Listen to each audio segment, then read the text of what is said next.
If you're watching these videos, it's likely that you too have an interest in the poor souls in purgatory and are learning as much as I am about the stages we go through as people pray for us, the hideousness of our appearance when we haven't yet been purged because of the sins that we've committed in our lifetimes. It is helping me to be a better person. And I have to tell you, even yesterday, I was thinking, oh, I don't want to do this thing or that thing. Or if I talk about this person, how will my mouth look in purgatory?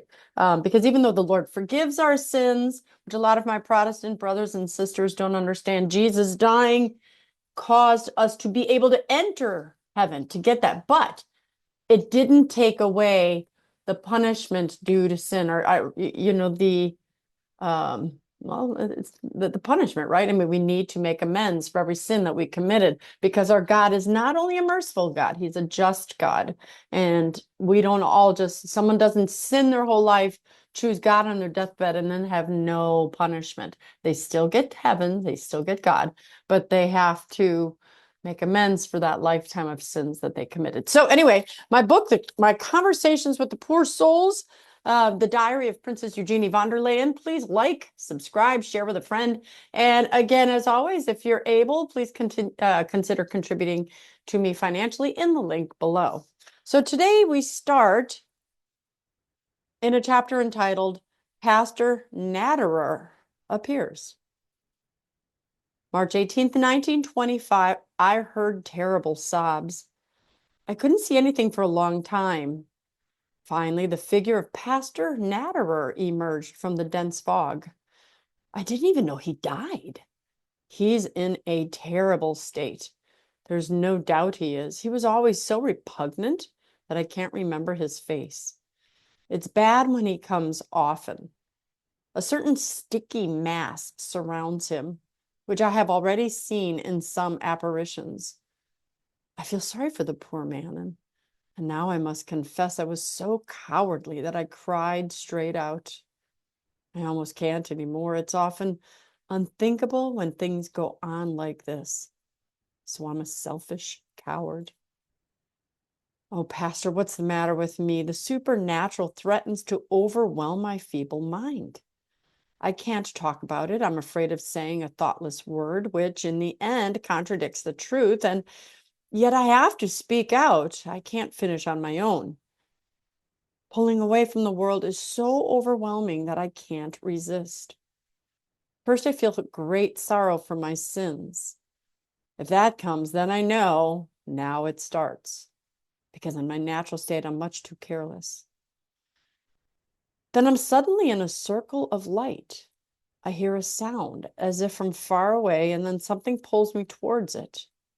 I can't see anything but light. And yet the feeling says it's something that draws me towards it, and I'm something else. It's not looking.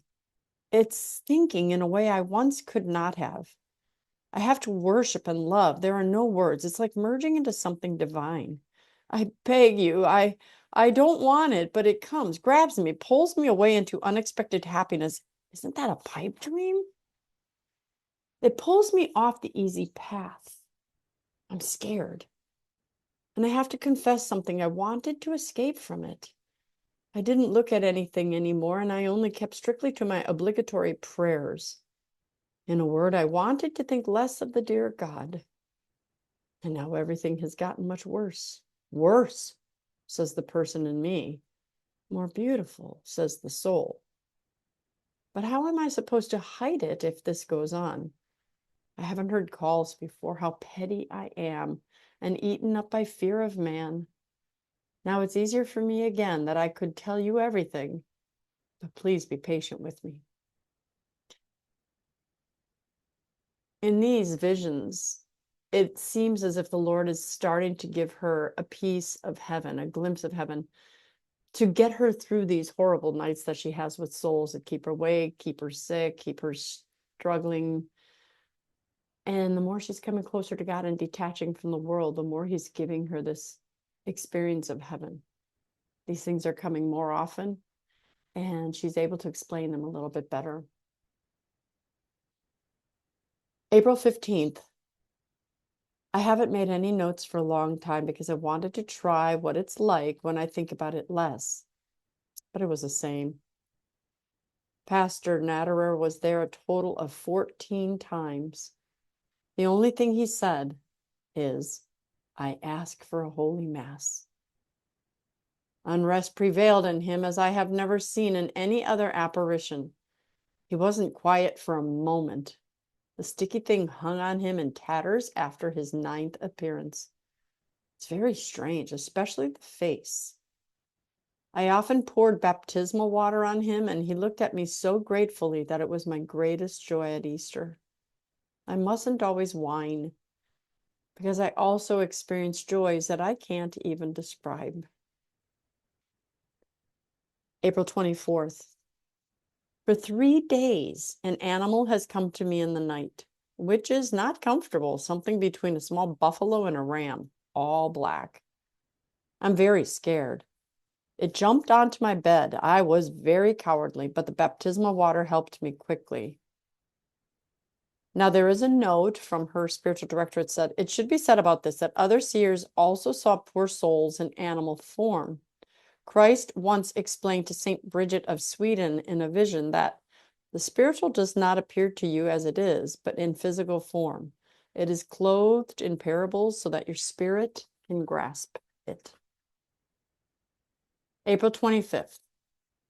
The animal was there 3 times in the night. I cannot see anything human about it. April 26th. It also came during the day. It has a human face, but also all black. It's eerie. It could also be the devil, but I don't want to give space to this thought. April 27th. It was already in my room when I went to sleep. During the evening prayers, it ran around me and nudged me so much that I decided not to go to sleep and took refuge in the corridor. It stayed in my room. I went back inside for a while, couldn't see it, but no sooner was I inside that it lunged at me, throwing me to the ground. I felt like dying of fear. His face was very close to mine. I shouted, "Go away! I want to help you. Just don't touch me." Then he began to howl and retreated. I said, "Tell me, are you a soul?" He said, "I am John." "Why are you like an animal?" "My passion." At the same time he howled, I asked, "What do I have to do for you?" He said, "As much as you can. I'm suffering." Then he raged like a desperate man, or more like a bad animal. May 12th. John comes more than enough. Still 4-legged and like an evil animal, but the face becomes more and more human. His fur is wet, like coming out of the water. May 17th. I had to go through hardships. The dreadful fear makes me so tired. May 22nd.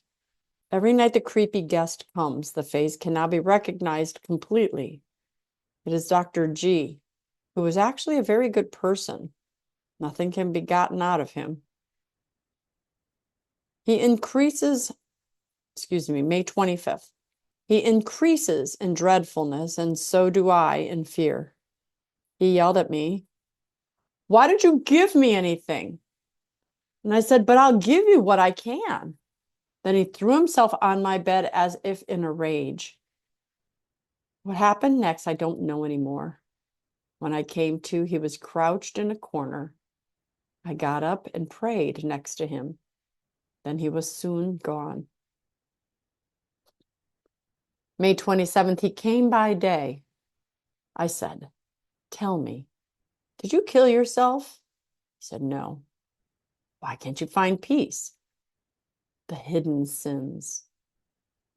I couldn't understand more than that. I said, "What else should I do to help you?" He said, "Scourge yourself." "But you're asking a lot of me." "Because just seeing you is enough agony for me." He said, "That's the only way you'll redeem me and you." May 30th, he came to me for a long time. He now walks on 2 feet, but still has the fur. He walked around the room searching. Finally, he sat down on the floor and stared at me.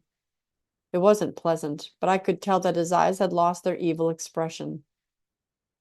I said, "Can I help you better now?" He said, "Yes." I said, "Why didn't you come to me earlier?" He said, "I wasn't allowed to." "Why do you come to me? Aren't there others who can help you?" He said, "You are closer." "How am I closer to you?" He said, "Your soul." "How?" "You live as if you did not live." Then he was gone. I would have liked to ask more. June 4th, he comes every day but is silent. He has no more fur, but something gray on. 2 days of complete rest. How good that feels. Again, I would like to say that I am very reluctant to write about myself, but it is part of the whole. June 8th, he came to me as a human. Said, "Now you're the same as before. Tell me, why were you like an animal?" He said, "My life was like that." I said, "Yes, but you were quite tidy and didn't give a nuisance." He said, "God's justice sees everything differently than people do. My soul was starving. I was looking and couldn't find it." I said, "How did you get saved?" He said, "In the last hour, I believed." I said, "Tell me something about the afterlife." He said, "It's clarity and knowledge. Whoever has sown will reap." I said, "What bothers you the most?" He said, "The longing." "The longing for God?" "Yes." "Are you still completely separated from him?" He said, "I am in the gap." I said, "In purgatory?" He said, "No."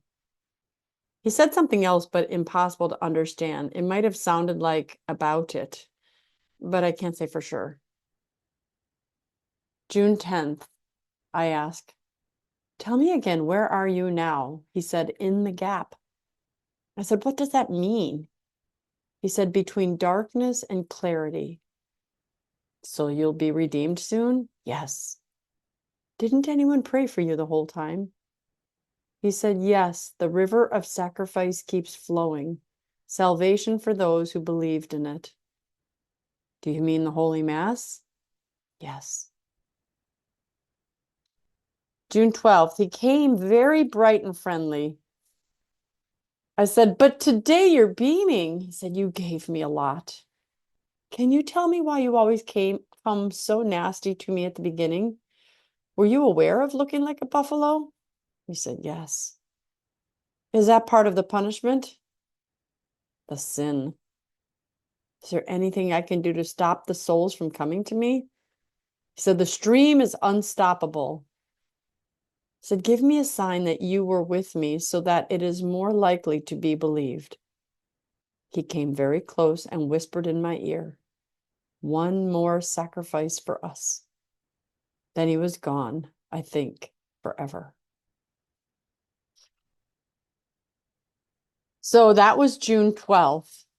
And I'm going to go back here. When he first appeared, it was April 24th, and he appeared as an animal. So with her prayers for him, her scourging herself, we're looking at 637, 47, 49 days of intense prayer for a soul. But that's in the scheme of hearing that souls are often in purgatory for an average of 40 years, because we measure with time. To think that you can get a soul out in 49 days for sacrificing so much for him or her, having Mass said, mortifying yourself. I hope it encourages you to do more for the poor souls. Remember, when you get them out of there, they'll pray to get you out one day when you're there. I'm Dr. Christine Bacon. Thanks for watching this Bacon Bit. And as always, remember to live your life sunny side up.